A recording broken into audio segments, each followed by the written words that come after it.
제가 장시대 문창과 교수 있으면서 이게 별나에 따라서 시가 어떻게 지나가신가에 대한 개인 시로서 기가시는 신조를 만들고 장시대 야경의 캠퍼스를 찍고 봄밤이라고 이렇게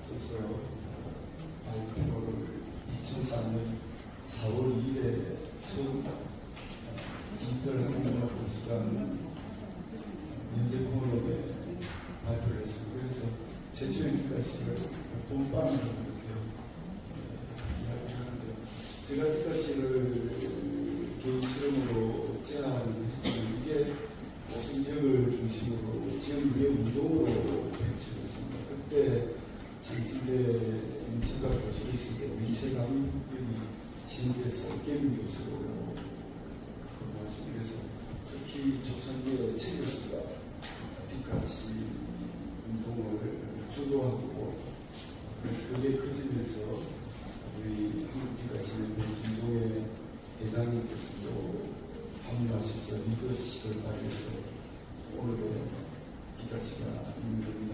우리 바부당 경남 디가시 협회 회장님께서도 한결같이 저하고 좀 돈도 없는 행정처럼 길을 치는데, 제가 하니까 이게 옳은지 틀린지 생각해보시고 무조건 항상 지원해 주시고, 그래서 이형 우리 사무총장님께서 정말 행정적인 측면에서 이렇게 뒷받침하고 또 좋은 디가시 보내시고 해서 이렇게 오늘의 디가시가 있습니다. 그러면 수행할 시간이 얼마 안 되기 때문에 제가 두 가지만 말씀드리겠습니다. 디가시가 왜 2000년대 기존에 없던 디지털 시대에 최적화된 새로운 서점 장르인가를 말씀드리고요. 그 다음에 창원에서 어쨌든 시작되었다고 이렇게 스토리텔링이기 때문에 이걸 어떻게 제일인 그런 프로젝트로 만들 것인가에 대해서 말씀드리겠습니다. 연기해 주시기 바랍니다. 우리 앞에서 이미 이게 잘 안 된다고 그랬어요. 네네.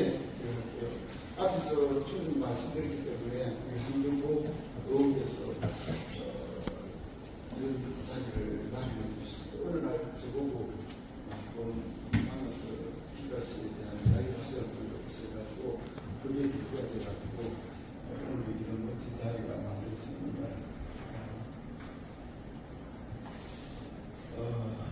창원에서 시작된 디가시라고 계속 말씀을 하시고, 2003년부터 창원시에 2023년부터 창원시의 지원을 받아가지고 창신대학과 한국디가시협회가 공동조언으로 창원시 디가시 크리티컬을 매년 개최를 합니다. 이미 창원이 디가시의 주요 토포스가 되고 있습니다. 그런데 지금 기존의 시인들은 언어로서 자기의 그 시적인 감흥이나 사상이나 정서를 표현하는데, 언어의 불안정성에 대해서 누구나가 고민하고 그렇게 합니다. 시인이 언어의 불안정성에 대해서 제일 많이 고민을 합니다. 그래서 언어를 넘어서고자 하는 그런 시도들은 시가 시작될 때부터 시작됐다고 해도 과언이 아닙니다.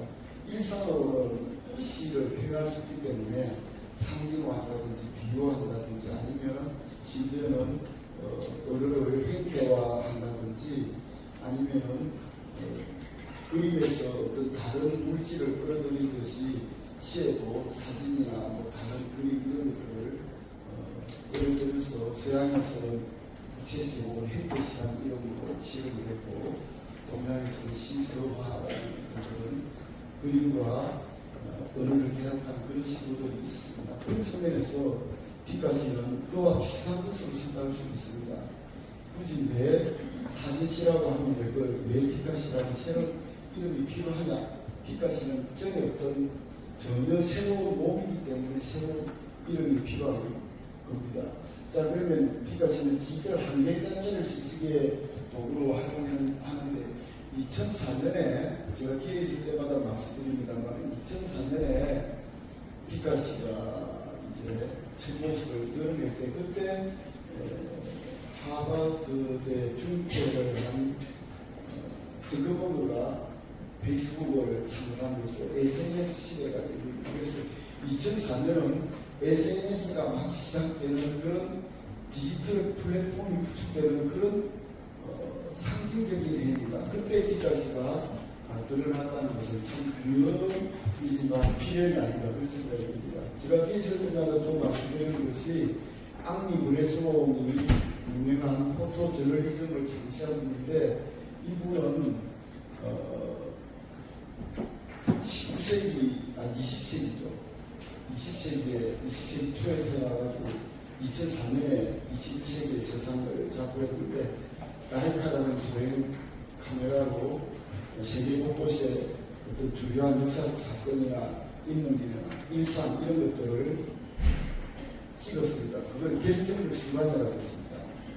결정적 순간을 찍어서 그걸 이제 사진으로 표현했는데 그건 아날로그 시대의 사진입니다. 그런데 2004년은 아날로그 시대를 상징하는 앙리 브레소옹이 세상을 떠나내리고 2004년은 그때부터 피카 시대가 가고 디카 시대가 2004년이 디카시가 피카시보다 더 많이 보급되는 어떤 실태가 2004년입니다. 그런 측면에서 디카시도 결정적 순간에 찍는 것으로 그치는 것이 아니라 찍고 쓰는 것입니다. 브레소옹의 어떤 포토 저널리즘이 문자와 결합되면서 새로운 몸을 되는 것입니다. 제가 처음 쓴 디카시가 이겁니다. 이건 창원 창신한 소자는 창원 CS 디카시가 시작됐다는 게 바로 이 작품을 보고 하는 말인데요. 봄밤 창신의 봄밤에 야근 캠퍼스입니다. 얇은 속옷 같은 어른들이 봄밤 캠퍼스 여덟 간고 몇몇 천대만 많이 눈을 뜨고 봄밤이라는 게 참 아이러니컬합니다. 봄이라는 희망, 밤이라는 절망, 절망의 희망이 창원 위에 심입니다. 봄밤의 그 쓸쓸한 생의 어떤 그런 안타까운 이런 것들을 상징하는 소박한 피카소입니다만 이게 최초의 피카소입니다. 이게 바로 창원시에서 출발했다는 겁니다. 자, 스티브 잡스가 나오는데 피카소는 스마트폰 1인 미디어 시대에 손안의 컴퓨터인 스마트폰을 들고 다니면서 자연이나 사물에 스치지 감흥을 느낄 때 스마트폰 내장 디카로 찍고 짧게 써서 영상, 여와 문자 이걸 하나의 텍스트로 해서 SNS로 저커버그가 따라오는 SNS를 활용해서 실시간 쌍방향 소통하는 그 순간을 기억해주겠습니다. 그런데 저커버그가 따라온 SNS를 활용할 수 있어도 스티브 잡스가 출시한 아이폰, 스마트폰이 없이는 이 미디어 시대가 열릴 수 있었습니다. 디카시는 그 순간 예술로서 순간 포착한 것을 지구 반대편에 있는 사람과도 공감할 수 있는 전혀 새로운 어떤 시대에 이건 현실화 될 수 없었습니다. 그런데 2004년에 디카시가 출연하고 바로 3년 만에 2007년에 스마트폰이 이제 나옴으로써 이 미디어 시대가 열리기 시작했고 디카시가 순간 포착, 순간 소통의 그 순간을 전해서도 현실화될 수 있게 되었습니다. 디카시 이전에 사진실하는 게 있었습니다. 50년대 여기 보면 전쟁 교본이라는 사진 시집이 나왔습니다. 브레이트라는 유명한 독일의 극작가의 시인이 나치 시대에 왜곡된 사진이 악용되는 걸 보고 신문이나 잡지에 사진을 오려서 그 사진이 실제적으로는 어떤 의미가 있는가를 사진을 오려가지고 그 사진의 의미를 4인시로 이렇게 짧게 표현해서 전쟁 교본이라는 사진 시집을 냈습니다. 그 이후에 사진시라는 게 나타나게 됐습니다. 디지털 시대 이전에. 그래서 사진을 대상으로 시를 쓰는 그런 사진시가 있었습니다. 그런데 그때 사진시라는 것은 시가 중심이고 사진을 매개로 시를 쓰는 겁니다.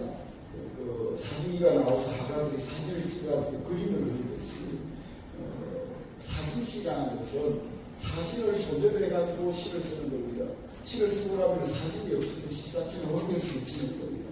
그런 측면에서 뒷가시는 사진시와 전혀 다른 새로운 장르입니다. 내가 요즘 기회 있을 때마다 인용하는 것이 오민석 교수가 뒷가시의 사진기호와 문자기호의 관계는 메타적 완결성이라고 그렇게 이야기했는데 이 말이 뭐냐면 시인이 넘겨서 찍어주는 사진기호는 그 자체로 사진예술이 아닙니다. 그런 하나의 사진기호입니다.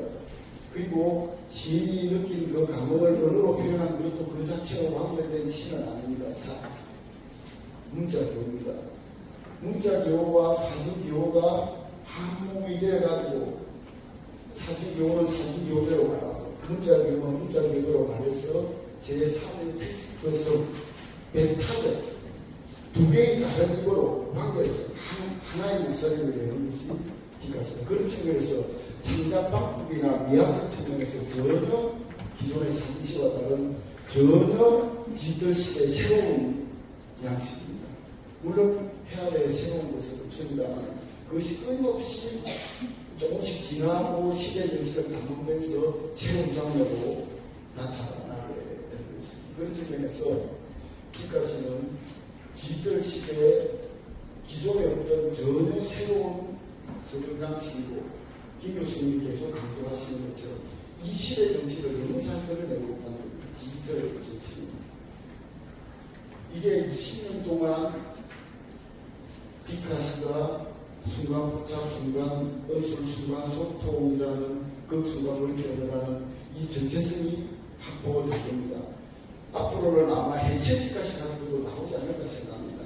이미 뒷가시의 전체성이 구축되었기 때문에 그 문법을 파괴하는 그런 해체적인 뒷가시도 나올 수 있을지 몰라요. 시로 뭐냐면은 시하면은 20년대 김수월에 쓰는 시만 있는 게 아니라 그것을 한지우의 해체시가 나오듯이 앞으로 해체 뒷가시로 시가 나오고 전면 뒷가시는 흔들림이 없습니다. 왜냐하면 그 순간 물질의 예술로서 그 정체성이 완벽하게 구축되었기 때문입니다. 자, 그러면 이렇게 서정 장르로서 새로운 뒷가시는 스마트폰 내장 뒷가로 자연이나 사면에서 어떤 시적 감흥이 넘는데 그걸 찍는 순간부터成장이 시작되는 겁니다. 이런 문화는 전혀 없었습니다. 마지막으로 이제 이 이야기를 하려고 합니다. 우리 김종일 교수님이 전장을 맡고 계신 한순원 문학적 소나무가 이것도 아마 김 교수님 만드신 거 알고 있는데 이걸 어떻게 만들었느냐면은 왜 양팽에 만들었느냐 그 양팽과의 인연이 뭐냐 소나기라는 그 단편소설에 양팽금이라는 세 글자가 나온다는 거죠.